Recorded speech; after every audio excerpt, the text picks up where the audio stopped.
see everybody. And it is the middle of September, 2 weeks to go, 2 weeks in, and we have 24 days of inventory. Oh my gosh. We only listed 34 homes yesterday. Oh my gosh. 31 of those were single family homes. And of the uh, 31, 16 were uh, 400,000 or below. 15 were above. And one of those was a $5.2 million home, and another one was 1 point something. Anyway, there was two that were over a million. The rest were somewhere in between. So the market seems a little sluggish to me. However, when you look at last year, last September, we were selling 111 a day, and now we're selling 114 a day. The median price last year was 347. If you look at the screen, I have up at the upper right-hand corner, I'm saying if it's under 1 million, it is 400,000 median price. If it's all the single family homes put together, including those up through the roof, it's 407,000. So my point is that the $1 million+ homes affect the median price home. However, I'm interested in the ones under a million. I just think that's important to us. We have 606 active homes under 400,000. Now, you can use this information to spur people to list their homes because there's not a lot. And so perhaps, the days on market will be less.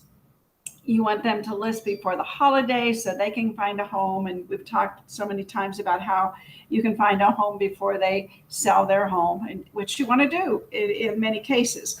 Now, a lot of the people that are the under 400,000, they want to move up, because if they bought their home in 2019, they got about 87,000 in equity if they didn't refinance. If they did refinance, I don't know if they took the money out or not, but they have some money to go and buy a new home, a home that's over 400,000 or 500,000, and there are more of those. So do your homework when you talk to people, and please, I plead with you, we need more listings. We only listed 34 homes yesterday, so we put 48 under contract and we closed 97. Those numbers are going to continue if they continue, they're going to continue to bring down the days of inventory. And, at this point, it's not even the days of inventory. It's the lack of inventory in the sweet spot, in the 400 and under. So that's my concern. And as time goes on, we get closer to the end of September, we're going to delve a little bit deeper into that situation that we have. And I am going to do a sound check here because I didn't do it today. Let me make sure, everybody, that you can hear me. Can you hear me? Yep. And okay. Sound check. Yes, I forgot to do it in the beginning. So my question today, and we're going to have a short show today. I always say that, right? Let me hide this.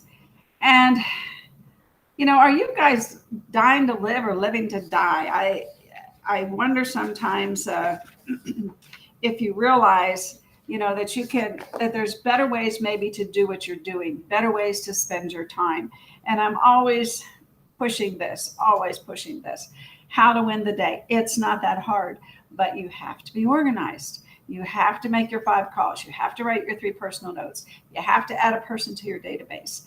And I want to talk about that for just a minute before I let you listen to this really cool fable that hopefully it might start you thinking. And, have you ever had one of those aha moments when all of a sudden something hits you that you heard, a movie that you saw, a quote that you heard, something Brian Buffini said, something Tom Ferry said, something that said, oh, wow, I get it now. I get what I need to do.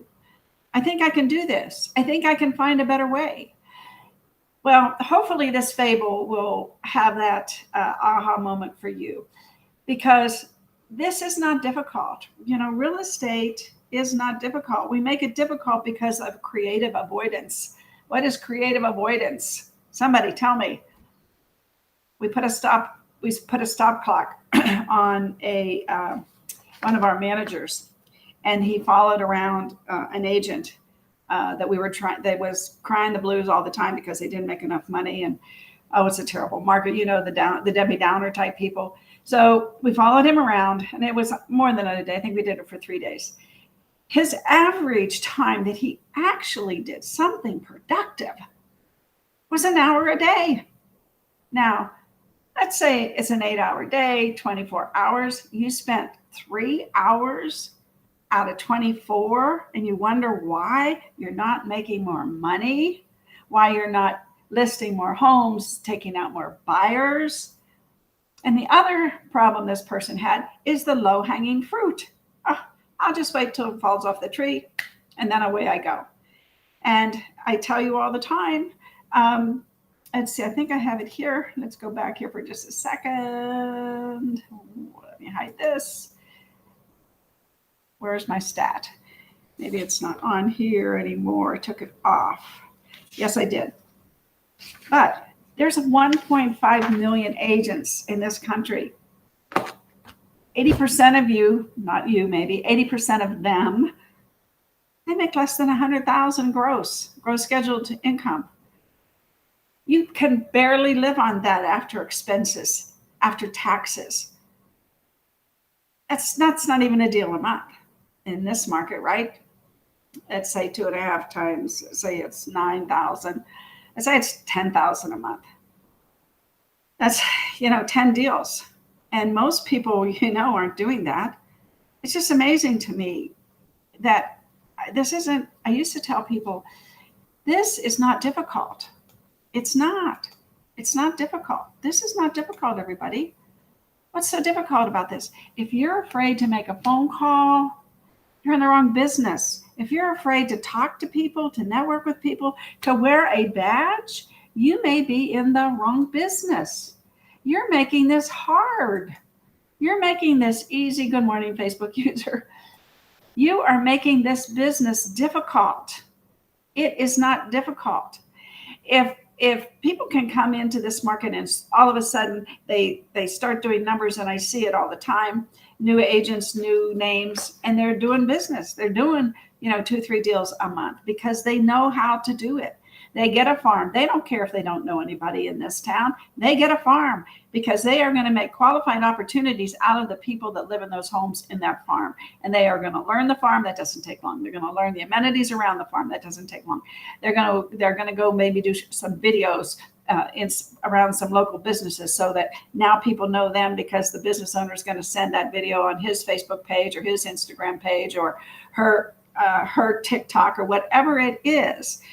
Y'all are making this difficult.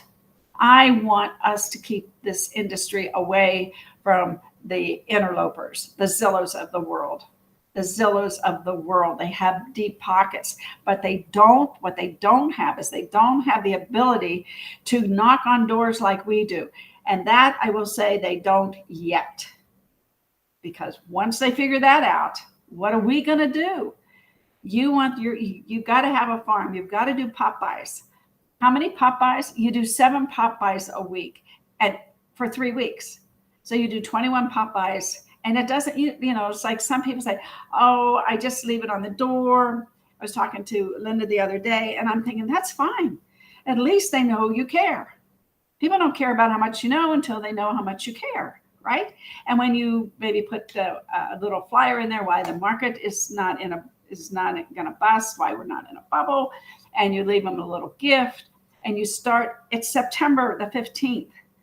We don't have that many more days till the end of the year. You've got to start building now for next year because you don't know what's around the corner.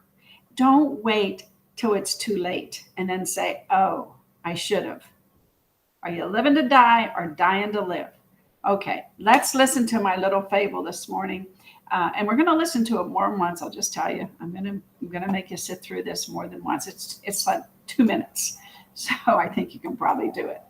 All right, now let's hope I can make it work. That'll be the second thing, right? And I'm going to do a sound check. I soloed it on. So So it might take twice, right? Okay, I'm going to start it here from the beginning. Nor about Sparta. No.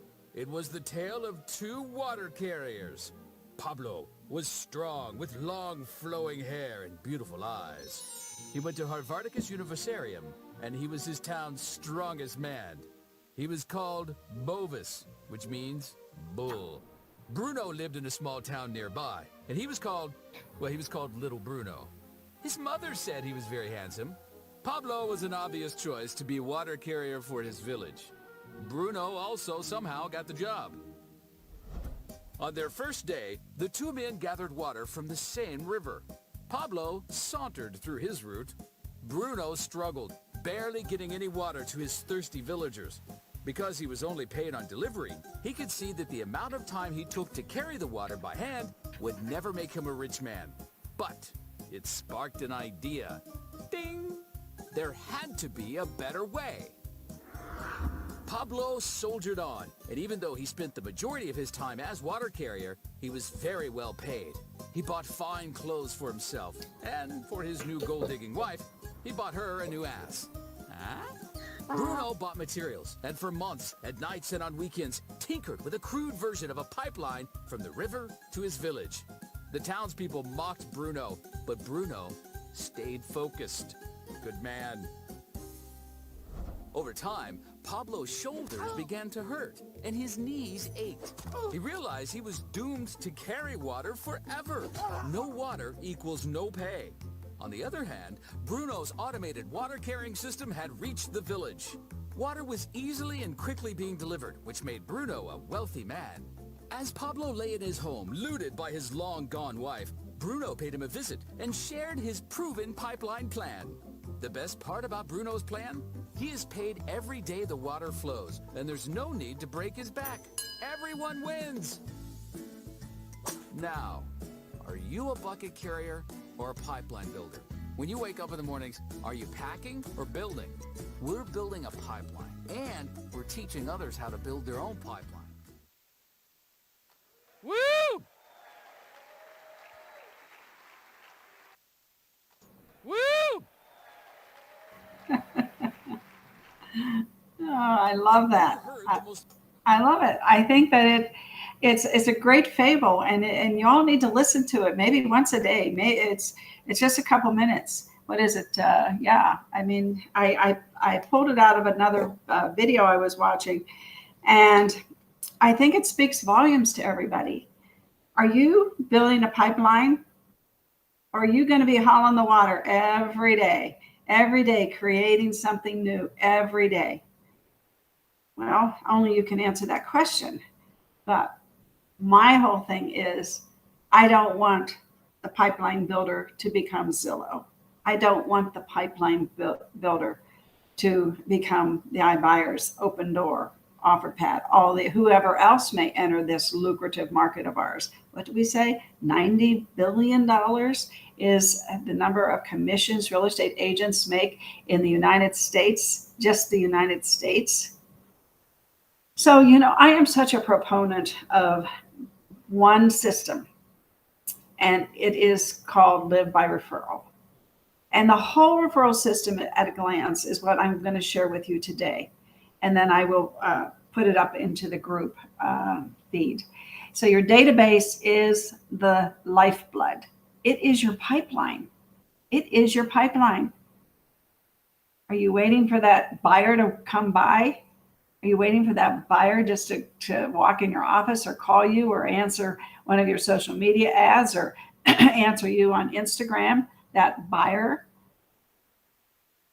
I don't know. Or are you planting seeds with a farm?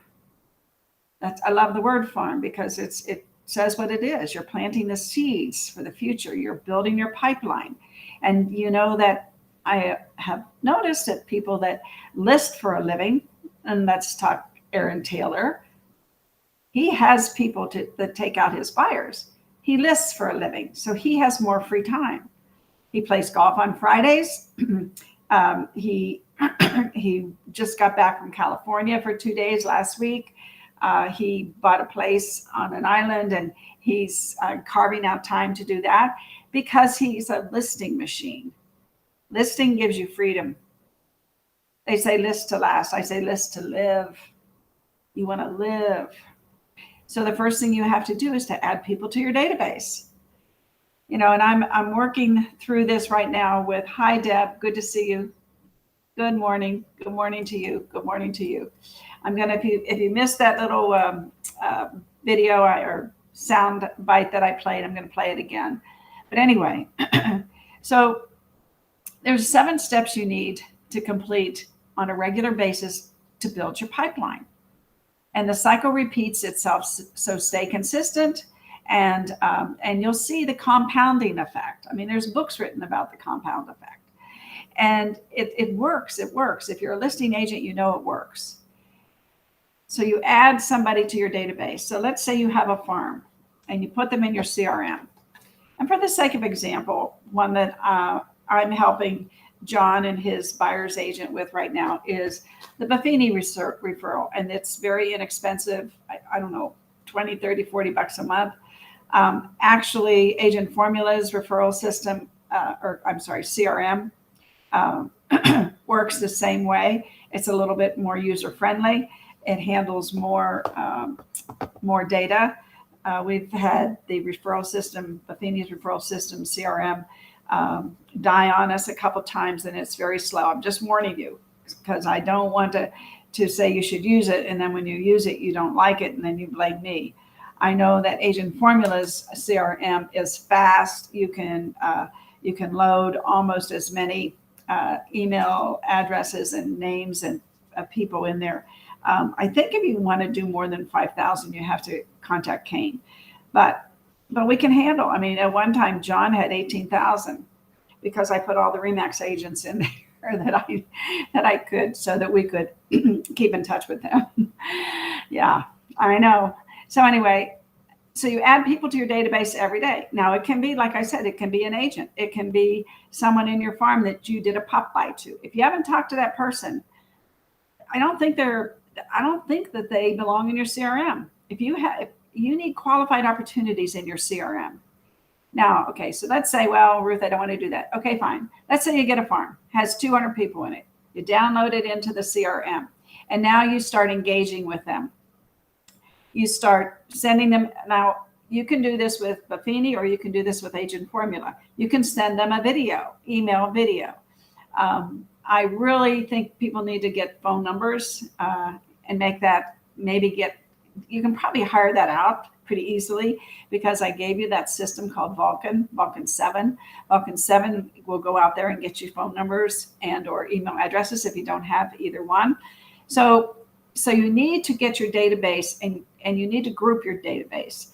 Now, we have one more layer than Buffini does. Buffini has a group. You can put like, oh, here's the Lake of Las Vegas group, your farm perhaps. But with our system, you can do a group, and then you can do the source. So if I were doing a big area like Lake of Las Vegas, I would say that was my source. And then my group might be each subdivision in that source. So then if you want to do then you can pull everything out by the source, or you can pull everything out by separate groups. And the purpose of a database is not just a place to put people, it's a place to retrieve people. And when you want to retrieve them, by the message you might want to send them. So you might want to make a group of, if you have a farm and you can see when they purchase the home, you might want to group people into these people. This is the ABC subdivision village, whatever you want to call it, 1 to 5 or 1 to 3, and that 1 to 3 is part of the name, and it tells people that these are the people I need to talk to about how much equity they've gotten in the last 3 years. So now you're making a direct message, which makes it more personal. And then you can do people that have been in their house 5 to 7 years, and they might be thinking of moving up, and they have even more equity, and you can maybe start sending them, here's what's on the market, came on the market today. I know you've been in your house 5 to 7 years. Just thought if you're interested in moving, because the pandemic changed how you look at your house, just sharing with you. There are so many. This is not rocket science. I'm making this up as I go along because this is it's intuitive. It's intuitive if you're in this business. You want to target people, just like when I teach social media. You got to target people. You can't, if you're going to everybody, you're going to no one. You've got to target the people. And then there's the people that live from 7+ years. Oh, I see you have, and then you might want to even group them farther by people who have been in there that have a 2-story house. Okay, these people have been in their house over 7 years or over 10, let's say. Like I said, I'm thinking as I'm talking.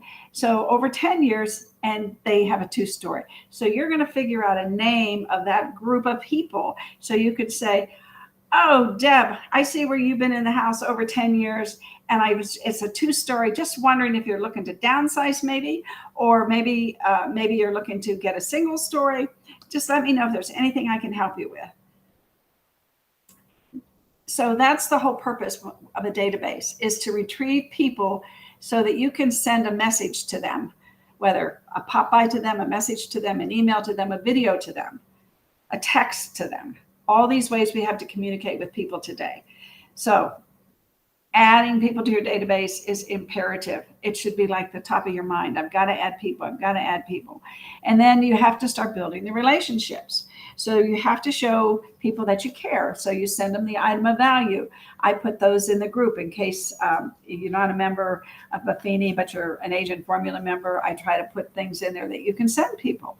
And that's the beginning of building the relationship. And then you want to give excellent service and provide value. So that's why you might take a group of your farm every day and do a CMA. Take all the 2 stories. Now think about this. I said maybe you want to group people by, is it a 1-story, a 2-story, how many years they've been in there. Anyway, when you can speak to somebody directly about their 2-story home and here's the value of it, it makes a better connection, if you will. And then once you make time for building that and helping and providing solutions for people, like maybe you want to downsize, maybe you want to upsize. The people that have been in the house 1 to 2 years, maybe all of a sudden they want to get a dog. Maybe they want to have kids. Maybe all of a sudden they're empty nesters.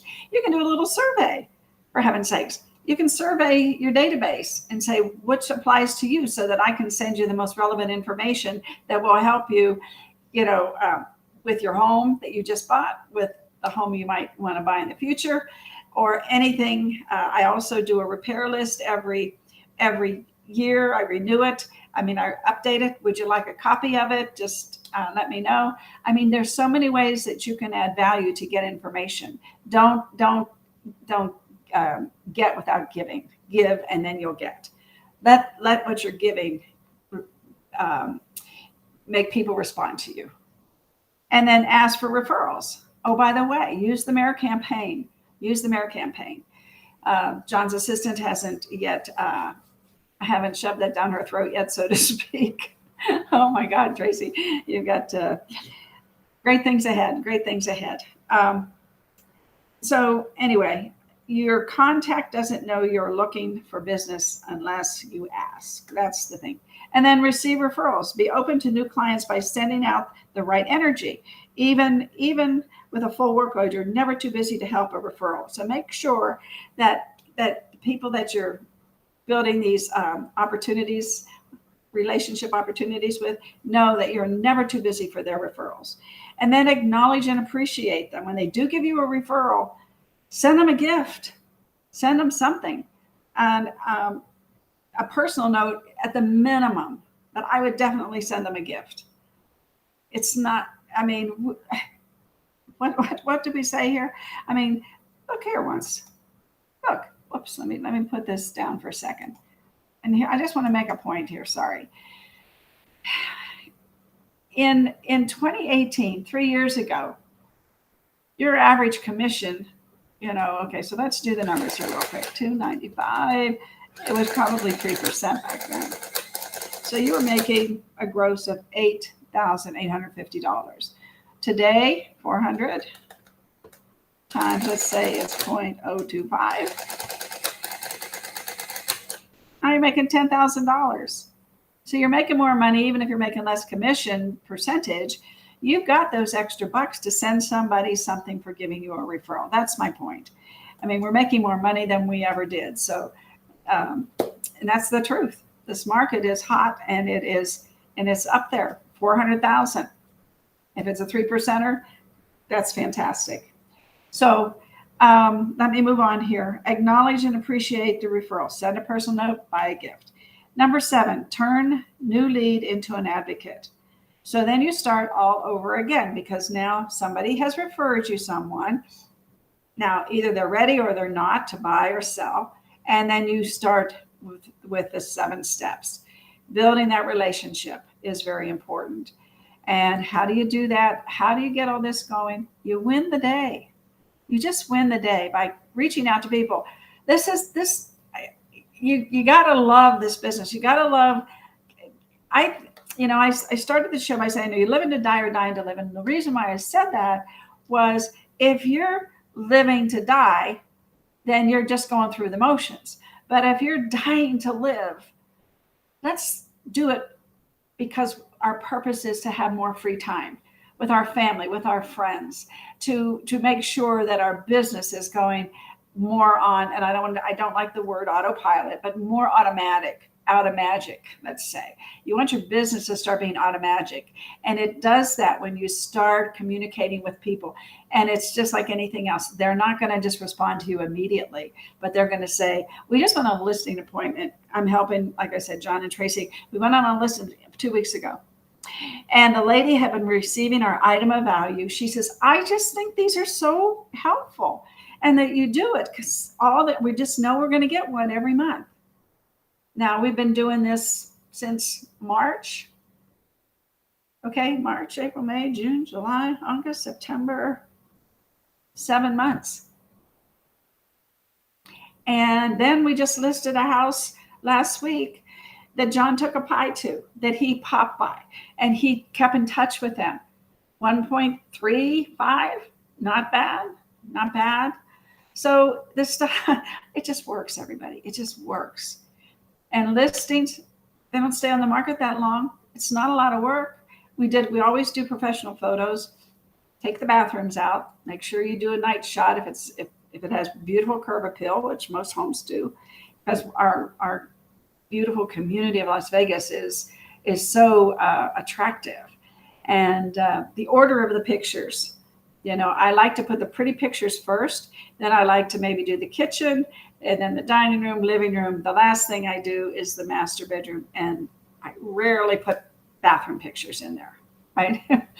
So anyway, once you get this churning and people look at your pictures, that's my point about the opportunities here. When you do a listing, other people are looking at oh, look what John and Tracy just listed this house.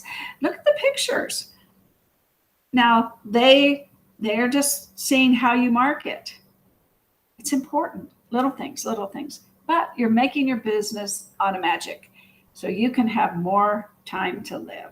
Let's listen to our Fable one more time, and then I'll say goodbye. I want to remind you that Friday from 2 to 5, we have a law class with Jimmy Daig. It's awesome. And I think we even have a happy hour where someone brings in hors d'oeuvres and cheese and sweets and sodas, and I think they even bring some wine. Anyway, it's fun. We like to have fun. So let's do this one more time, everybody, and then we will say goodnight, Gracie, as my husband says. Say goodnight, Gracie. Famous tale in all of history? Not the one about a wooden horse, nor about Sparta. No. It was the tale of 2 water carriers. Pablo was strong, with long flowing hair and beautiful eyes. He went to Harvardicus Universiarium, and he was his town's strongest man. He was called Bovis, which means bull. Bruno lived in a small town nearby, and he was called Little Bruno. His mother said he was very handsome. Pablo was an obvious choice to be a water carrier for his village. Bruno also somehow got the job. On their first day, the 2 men gathered water from the same river. Pablo sauntered through his route. Bruno struggled, barely getting any water to his thirsty villagers. Because he was only paid on delivery, he could see that the amount of time he took to carry the water by hand would never make him a rich man. But it sparked an idea. Ding! There had to be a better way. Pablo soldiered on, and even though he spent the majority of his time as water carrier, he was very well paid. He bought fine clothes for himself, and for his new gold-digging wife, he bought her a new ass. Huh? Bruno bought materials, and for months, at nights and on weekends, tinkered with a crude version of a pipeline from the river to his village. The townspeople mocked Bruno, but Bruno stayed focused. Good man. Over time, Pablo's shoulders began to hurt, and his knees ached. He realized he was doomed to carry water forever. No water equals no pay. On the other hand, Bruno's automated water-carrying system had reached the village. Water was easily and quickly being delivered, which made Bruno a wealthy man. As Pablo lay in his home, looted by his long-gone wife, Bruno paid him a visit and shared his proven pipeline plan. The best part about Bruno's plan? He is paid every day the water flows, and there's no need to break his back. Everyone wins! Now, are you a bucket carrier or a pipeline builder? When you wake up in the mornings, are you packing or building? We're building a pipeline, and we're teaching others how to build their own pipeline. Woo!